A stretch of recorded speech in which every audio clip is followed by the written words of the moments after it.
रेखा एक पढ़ी लिखी और खुले विचारों वाली लड़की है। रेखा आकाश की धर्म पत्नी बनकर अपने ससुराल में आई।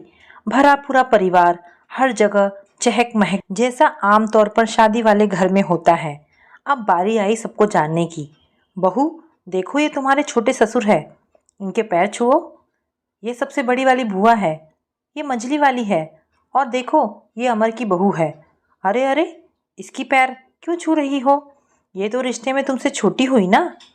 मैं घूंघट की आड़ लिए निर्देशानुसार पैर छूने का कार्य मशीन बनी किए जा रही थी कि बीच में सबको हंसने का मौका मिल गया। लगभग सभी से मेरा परिचय करा दिया गया। चलो हटो सब, जरा बहू को आराम तो करने दो, थकी हारी होगी, कहते हुए मुझे एक सजे धजे कमरे में पहुंचा दिया। अगले दिन रसोई की रस्म थी। वे मुझे अब हलवा और घुघरी बनाने में मदद कर रही थी। सुबह मंडप में भी वही कुछ रस्में करवा रही थी। अब मुझे टेबल पर परोसने में मदद कर रही थी। देखो बहू, अब घूंघट किए रहोगी तो किसी को ठीक से देख नहीं सकोगी और हो सकता है गिर भी जाओ। यहाँ वैसे भी घूंघट का रिवाज नहीं है। घूंघट का रिवाज तो मेरे ससुराल में था। अपनी शादी के बाद मैं 2-3 दिन रही और किसी का चेहरा नहीं पहचान पाई थी। तुम्हारा नाम रेखा है ना? मैं तुम्हें नाम से ही बोलूँगी। वे बोलती जा रही थी और लगातार कुछ ना कुछ काम भी कर रही थी। घूंघट के गिरते ही मैं सबसे पहले उन्हें ही गौर से देखने लगी थी। दुबली पतली, लंबी, छरहरी, खिलता रंग, लंबी चोटी, चेहरे की मासूमियत उम्र का अंदाज़ा लगाने में बाधक हो रहे थे। खनपट्टी के सफ़ेद बाल अलबत्ता कुछ बताने को उत्सुक हो रहे थे। शादी वाले घर के अनुरूप सुनहरी बॉर्डर वाली सिल्क साड़ी व कुछ जेवर उनके तन की शोभा बढ़ा रहे थे। माथे पर सिंदूर की रेखा मुझ दुल्हन से कोई कम नहीं थी। कुल मिलाकर बहुत ही आकर्षक व्यक्तित्व लगा। कल से आज तक मैं उनको ही सबसे ज़्यादा काम करते या करवाते देख रही थी। बाकी लोग या तो थकान उतारने की मुद्रा में थे या वापसी की तैयारियों में व्यस्त थे। वे सबके लिए रास्ते का खाना पैक करा रही थी, जो शादी निपटने पर जाने की तैयारियों में मगन थे। उस बीच मेरी सास मेरे मायके से आए हुए उपहारों को ठिकाने लगा रही थी। भाभी, मैंने पूजा घर को समेट दिया है, देखिए ये खराब हो जाएगा, इसे बाहर रख देती हूँ। अरे, कोई हलवाई को सब्जी का थैला पहुँचा दो। इस डिब्बे को किसने यहाँ रख दिया है? कोई गिर जाएगा तो। भैया कहाँ हो? तुमसे मिलने कोई आए हैं। उनकी आवाज़ और उपस्थिति हर जगह मालूम हो रही थी। बाद में मैंने अपने पतिदेव से जब पूछा वे कौन हैं, सबसे तो परिचय हुआ पर उनसे नहीं। आकाश ने कहा, कौन वो? अरे वो तो नंदू बुआ हैं। उन्होंने बहुत लापरवाही से कहा और बाहर चले गए। अब फूफा जी किधर हैं या कौन है, ये प्रश्न रह गया। शाम तक शायद वो भी चली गई, पर 4-5 दिनों के बाद जब पगफेरों के लिए मैं भाई संग जा रही थी तो बुआ जी फिर दिखाई दे गई। कभी मुझे देने के लिए लड्डू का दौरा बांध रही थी तो कभी मेरे भाई को विदाई दे रही थी। एक बात मैं आज गौर कर रही थी कि शायद वे मुझे कुछ कहना चाह रही थी। हर थोड़ी देर पर मेरे पास आती, मेरी हथेलियों को थाम कहती, रेखा, फिर इधर उधर देख चुप हो जाती। उनकी आंखों की बेचैन पुतलियां भी कुछ कहने पूछने का आमंत्रण दे रही थी। मैं भी लौटने की हड़बड़ी में भी थी, उनको ज़्यादा तवज्जो दे नहीं पाई। मायके लौटने के कुछ दिनों के बाद मैं अपने पति आकाश संग उनकी पोस्टिंग पर चली गई। वहीं मेरी सासू माँ भी आई। एक दिन मेरे मन में नंदू बुआ जी का कीड़ा कुलबुलाया तो मैंने उसे पूछा, बुआ जी कहाँ रहती हैं? शादी वाले एल्बम में फूफा जी कौन से हैं? कितना काम वो करती हैं? मैंने देखा कि सासू माँ मुझे अनसुनी कर इधर उधर हो गई। फिर मैं ध्यान देने लगी कि नंदू बुआ जी की चर्चा करने पर घर में कोई कुछ बताना नहीं चाहता है। एक तरह से समझ में आने लगा कि उनकी चर्चा पर सब कतराने लगते हैं। बहरहाल जीवन में इतना कुछ घटित हो रहा था कि नंदू बुआ जी जल्द ही चली गई। जिंदगी की व्यस्तताएं यूं करवट लेने लगी कि बुआ जी जैसे बहुत से लोग स्मृति वन में अपने पश्चात सहित गुम हो गए। मेरे ससुर की भी दूसरे शहर में पोस्टिंग थी, सो पुश्तैनी घर जाने का मौका एक आध वर्ष नहीं लगा। उस वक्त मोबाइल फ़ोन अस्तित्व में आया भी नहीं था। अन्यथा रिश्ते रिश्ते से पूर्व संपर्क में आते ही मैं नौकरी के साथ साथ अपनी गृहस्थी में भी पूरी तरह रम चुकी थी। हाँ, नंदू बुआ जी सबकी बातचीत में हवा के झोंके की तरह आती जाती रहती। एक बार मेरी तलाकशुदा बड़ी ननद रश्मि की बातों में नंदू बुआ मेरे लिए फिर जीवंत हो उठी। जब उन्होंने कहा, मुझे तुम लोग नंदू बुआ मत समझना, अच्छा हुआ जो मैंने अपनी पढ़ाई पूरी कर ली, वरना तुम सब मुझे भी नंदू बुआ बनाकर ही छोड़ देते। उस दिन रश्मि दीदी ने स्मृति वन से नंदू बुआ जी को खींचकर बाहर ला ही दिया। मन में घुमड़ने लगा, जाने वे क्या कहना चाहती थीं उस दिन। दरअसल बात हो रही थी मेरे साथ किसी महिला की रहने की, क्योंकि मेरी गर्भावस्था के अंतिम चरण थे। रश्मि दीदी को किसी ने कहा भी नहीं था, पर वे यूं ही शब्द बाण छोड़ रही थी। दीदी, क्या हुआ था नंदू बुआ को? आपने जो ऐसा कहा। नंदू बुआ के बारे में अपनी समस्त उत्सुकताओं को मन की डिबिया में दबाए मैंने यथासंभव एक नन्हा सा प्रश्न उछाला था ननद रश्मि की ओर। उनकी तुनुक मिजाजी और गुस्सैल स्वभाव का परिचय सूत्र मुझे पूर्व में अनुभव हो चुका था। बोलकर मैं स्वयं उधर से मुख मोड़ चुकी थी, क्योंकि मैं खानदान की इस व्यवहार से परिचित हो चुकी थी कि नंदी बुआ के बारे में कुछ पूछा जाए तो झट उल्टे दिशा में मुड़ जाना है। परंतु इस बार तो बोल फूटे ही नहीं, ज्ञानवर्धन भी हुआ। रश्मि दीदी ने उस रहस्यमयी पर्दे को अनावृत कर ही दिया। उस दिन जाने किस मूड में थी। बुआ 15 साल की थी जब उनकी शादी हुई। उनके पति तब 20 साल के रहे होंगे। इनकी रूप की चर्चा बचपन से ही थी। घर की बाकी बहनें ईर्ष्या करती इनकी सुंदरता पर। एक विवाह समारोह में देखकर उनकी सास ने वही हाथ में अपने कंगन खोल पहनाकर लड़की छेक लिया था कि कोई और ना इसे अपनी बहू बना ले। दूसरी बहनों के रिश्ते खोजने में जहां दादा की एड़ियां घिस गई थी, वहीं सबसे छोटी नंदनी को बैठे बिठाए इतने बड़े घर से रिश्ता मिल गया था। इन सबके बीच उनके कम उम्र को ले किसी को भी कोई फिक्र नहीं हुई थी। बहनों की आंखों का कांटा बन गया था नंदू का सौभाग्य। शादी में अभी कुछ महीने बचे थे, पर उनके ससुराल से आए दिन कोई ना कोई आता, उनसे मिलता और कुछ नेक पकड़ा कर ही जाता। उनकी होने वाली सास भी 2-3 बार चक्कर लगा गई और जब आती नंदू के लिए साड़ियाँ, गहने और उपहार लेकर आती और अपने हाथों उन्हें सजा सवार कर निहाल होती। 15 वर्ष की बालिका अपने नए गहनों कपड़ों में ही मगन थी कि शादी का दिन करीब आ गया। शादी बहुत धूमधाम से हुई थी। घर खानदान में वैसी वैभवशाली बारात नहीं आई थी। दादाजी ने भी दिल खोलकर स्वागत सत्कार किया था। सबसे छोटी बेटी की विदाई जो थी, बारात 3 दिनों तक रखी गई थी। हर दिन चारों वक्त अलग अलग मेन्यू और मिष्ठान की व्यवस्था की गई थी। नंदू बुआ के पति जब दरवाजे पर आए तो एक साथ कितनों के दिल पर सांप लौट गया। नंदू बुआ से पहले वाली बहन के मुंह से निकल भी पड़ा था, पिताजी को मेरे वक्त इस लड़के का पता क्यों नहीं चला। जयमाल का रिवाज न था। फेरों के वक्त भारी साड़ी और उस पर जड़ाऊ चादर के तले दबी सिमटी नंदू बुआ कपड़े गहने संभालती ही दूहरी हुई जा रही थी। किनके संग फेरे लिए, किसने मांग भरी, उसका मुखड़ा तब तक नहीं ही देख पाई थी। विवाह समाप्त होते होते भोर हो गई। विदाई का मुहूर्त सूर्योदय से पहले का ही था, सो कोहबर के रस्मों को जल्दी निपटाकर खोइचा भर उनकी विदाई कर दी गई। 3 दिनों से मेहमान बने उनिंदे से सारे बाराती झटपट पहले से तैयार बस में जा बैठे थे। इतना बताने के बाद रश्मि दीदी अब बिल्कुल गंभीर मुख मुद्रा अख्तियार कर किसी सोच में डूब चुप हो गई।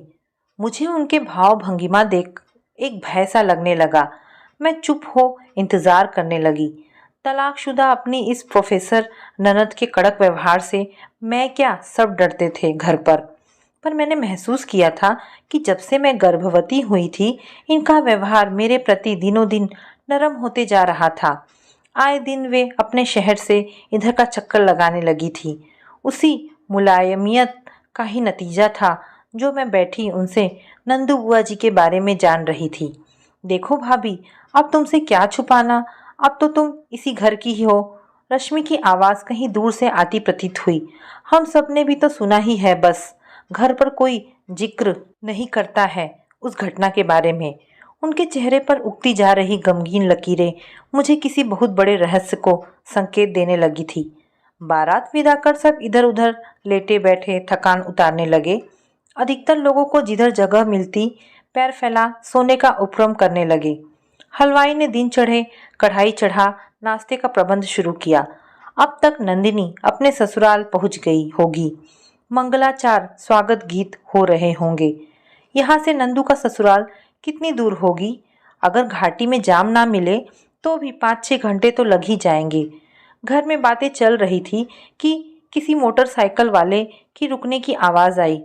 बड़े जोरों की धम्म से गिरने की भी आवाज़ आई। अचानक रश्मि दीदी फिर कुछ क्षणों के लिए चुप हो गई। मुझे अनिष्ट का भान हो गया। उस दिन बारातियों से भरी बस घाटी में पलट गई थी और बाराती गण वापस पहुंचे ही नहीं। रश्मि दीदी की बातों को सुन मन ऐसा विचलित हो गया था कि कुछ और सुनने की उत्सुकता ही नहीं बची। रश्मि दीदी की आंखों से भी अविरल आंसू बहते रहे। घर परिवार यही होता है ना, सब एक दूसरे से जुड़े हुए, दुख सुख के साथी भागीदार। कुछ ही दिनों में मैं एक शरीर से दो हुई और तब तक नंदू बुआ जी भी आ ही गई थी। अब इतने दिनों में ये समझ आ गया था कि उनके बिना यहाँ कोई प्रयोजन पूरा नहीं हो सकता है। फिर धीरे धीरे सब अपनी नौकरियों पर लौट गए।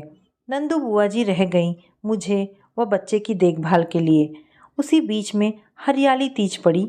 नंदू बुआ जी को पूरे नेम धर्म से व्रत पूजा और साज श्रृंगार करते देख आश्चर्य लग रहा था। किसके लिए ये सुहागिनों वाला पर्व कर रही, किसके नाम की मेहंदी रचाई है इन्होंने। फिर मन ने कहा अब जिसमें खुशी मिले करनी चाहिए। उस दिन गौरी पूजा कर शाम को वे मेरे बगल में लेटी हुई थी। रेखा, मुझे लगभग 38 साल हो गए तीज करते हुए। जाने उस जन्म में क्या गलती की थी, अब कम से कम अगले जन्म में सब ठीक हो। ये कहते उनका गला भर आया। कुछ इंतजार के बाद नंदू बुआ उठकर पूछा, रेखा बहू, तुम तो लखनऊ से हो ना? जी बुआ जी। अचानक मुझे याद आया, दीदी ने बताया था कि इनकी शादी लखनऊ में ही हुई थी। कभी चंदा भंडार गई होगी, जो वीपी कॉलेज के सामने रोड पर ही है। आंखों के सामने दुकान तैर गया। मम्मी तो सामान वर्षों से वहीं से लेती थी। दरअसल दुकान मालिक से पापा मम्मी का दोस्ताना व्यवहार भी था। जब से जानी थी कि तुम लखनऊ से हो, मुझे बहुत उत्सुकता थी तुमसे जानने की कि वो कैसे हैं। कौन बुआ जी? आश्चर्य अपनी सीमाओं को अतिक्रमित करने को आतुर था। जो उसके मालिक हैं वही तो तुम लोगों की फूफा जी हैं। क्या फूफा जी? पर रश्मि दीदी ने कहा था, तुम्हें तो पता ही होगा कि अपनी शादी में मैं साक्षात यमराज ही साबित हुई थी। ससुराल की देहरी पर पांव धरने के पूर्व ही मेरी सास, नंदो और जेठानी की मांग उजड़ चुकी थी। सच, मैं पूरे बारातियों के लिए मौत का सामान ही साबित हुई। नींद में बस चलाने वाले ड्राइवर की गलती की सजा मुझे ताउम्र भोगनी है, पर अपने पति के लिए तो सावित्री साबित हुई ना, उन 4 छोटे बच्चों के लिए भी। तो मुझे जीवनदायिनी तब समझनी चाहिए जो मेरे साथ कार में थे और सकुशल घर तक पहुंच गए। और मैं अब तक समझ रही थी कि फूफा जी भी इसी से करती हूँ तीज, पहने रहती हूँ मंगलसूत्र और सिंदूर, ताकि वो जिनके साथ फेरे लिए थे वो सकुशल रहे। मैं तो उन्हीं लाल कपड़ों में गठरी बनी बैठी रह गई उस आंगन में, गुनाहगारों की तरह हर आंसू की छड़ी से पिटती रही, हर प्रत्यापित दोष से हथेलियों की मेहंदी रगड़ती रही। चौथे दिन मुझे घोषित ठुकराई हुई अपशगुनी को तीनों भाई उठाकर लेते आए। पिताजी तो उस दिन खबर सुन जो गिरे, फिर उनकी अर्थी ही उठी। भाइयों ने न सिर्फ अपनी गृहस्थी में मुझे जगह दी, बल्कि जायदाद में भी हिस्सेदारी दिया। दुनिया के लिए मैं अपशगुनी हुई होंगी, पर मेरे भाई भाभीियों ने हमेशा सब शुभ कार्य मुझसे ही करवाए। कभी किसी ने मेरे समक्ष चर्चा तक नहीं किया, पर मैं भूली ही कब थी। न कभी कोई विदा कराने आया, न कभी किसी ने मेरी फिर विदाई की सोची। चाबियों के गुच्छों के कमर बदल गए, घर के मालिकों के चेहरे बदल गए, पर मैं तो जस की तस रही। ना कुंवारी रही, ना ब्याहता। सांसें चलती रही, जिंदगी रुकी रही। रेखा, बताना, चंदा भंडार के मालिक को देखा है? कैसे हैं वो? नंदू बुआ जी निर्विकार भाव से बार बार पूछ रही थी, और मेरी आंखों के समक्ष तैर गया चंदा भंडार के मालिक का सुंदर गौर वर्ण, लंबा ऊंचा कद, मुस्कुराता सौम्य चेहरा, जिन्हें मैंने सैकड़ों बार बचपन से देखा होगा। मन ही मन मैं जोड़ने लगी इन दोनों को। एक सपना बनने बिगड़ने लगा। बुआ फूफा जी को साथ कर देने की इच्छा तैरने लगी इन पगले दिमाग में। पर घर के लोग जब इस विषय पर तटस्थ रहते हैं, तो मैं क्यों इतने वर्ष पूर्व के गड़े मुर्दे को उखाड़ने का काम करूं? नहीं नंदू बुआ, मैंने तो नहीं देखी ऐसी कोई दुकान। मेरे इस सपाट उत्तर पर उन्होंने अविश्वसनीय दृष्टि से मुझे ताका। मैंने पारिवारिक परंपरा को निभाते हुए मुंह घुमा लिया। देर तक अपनी पीठ पर उनकी प्रश्नवाचक नैनों के तीर को महसूसती रही। अलबत्ता अपनी मम्मी से उनके बारे में अवश्य बातें करती रहती। मम्मी ने ही बताया कि फूफा जी ने दोबारा शादी नहीं की थी और सारी जिंदगी भाभी, बहनों और दूसरों के बच्चों को पालने में होम किया, मानो कोई प्रायश्चित करते रहे। अब अकेलेपन की जिंदगानी काट रहे। एक बात मम्मी ने और की थी, बरसों से सुप्त पड़ी चिंगारी को हो हवा देना आरंभ कर दिया था। यदा यदा उनकी पत्नी यानी हमारी नंदू बुआ का जिक्र छेड़ उनकी वियोग गाथा भी सुना डालती। जो होता है वह संयोगवश नहीं, बल्कि किसी कारण से ही घटित होता है, और मेरी शादी भी शायद अकारण नहीं हुई होगी इस घर में। इधर कुछ दिनों से मम्मी ने फूफा जी की बीमारी और अकेलेपन की बातें मुझसे सुनानी शुरू कर दी थी। जिन रिश्तेदारों के लिए उन्होंने अपनी पत्नी को त्याग दिया था, वे आज उन्हें त्याग चुके थे। लोग तो आजकल माँ बाप के नहीं होते हैं, तो फिर ये तो किसी के मामा थे, तो किसी के चाचा। समय के साथ सबके घाव भर गए, सब जिंदगी में आगे बढ़ गए। रुकी रह गई जिंदगानियां तो यहाँ नंदू बुआ जी और वहाँ फूफा जी की। मैंने ऑफिस जाना शुरू कर दिया था और नंदू बुआ को वहाँ पुश्तैनी मकान में वापस नहीं जाने दिया था कि अकेले ही तो रहना होगा उन्हें। हर कोई इतने बरस से उनसे स्वार्थ ही तो साधता रहा था परिवार में। मैं भी अपवाद नहीं थी। नहीं कहूँगी कि मैंने निस्वार्थ ही रोका था। उस दिन मेरे मम्मी पापा आने वाले थे। हम सब व्यस्त थे कि डोरबेल बज उठी। रेखा बहू, लगता है तेरे पापा मम्मी आ गए। मैं दरवाज़ा खोलती हूँ, बुआ जी ने मुन्ने को गोद में खिलाते हुए कहा। मुन्ने की नानी आएगी, नानी खिलौने लाएगी, कहती नंदू बुआ दरवाज़ा खोलने लगी। रेखा, देख जरा, कोई आया है बाहर। मैं नहीं पहचान रही। बुआ जी ने रसोई में आकर धीरे से मुझे कहा।